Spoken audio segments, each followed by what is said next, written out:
அம்மையே அப்பா, ஒப்பிலா மணியே, அன்பினில் விளைந்த ஆரமுதே, பொய்மையே பெருகி பொழுதினை சுருக்கும் புழுத்தலை புலையனேன் தனக்கு செம்மையே ஆய சிவபதம் அளித்த செல்வமே சிவபெருமானே, இம்மையே உன்னை சிக்கனம் பிடித்தேன், எங்கெழுந்து அருளுவே நீயே.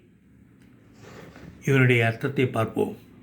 என் தாயும் தந்தையும் மாணவனே, ஓமையற்ற ஞானச்சுடரே, அன்பெனும் பயிரில் விளைந்த அரிய மருந்தே, பொய்யான வாழ்வில் ஈடுபட்டு காணல் நீர் போன்ற இன்ப வாழ்க்கையில் அலைந்து திரிந்த புழுவொத்த கீழ்நிலையில் கிடக்கும் எனக்கு சிறப்பு மிகுந்த சிவமா நன்மை அருளிய செல்வமே சிவபெருமானே, இப்பிறவியிலே உன்னை இறுகப் பிடித்தேன்,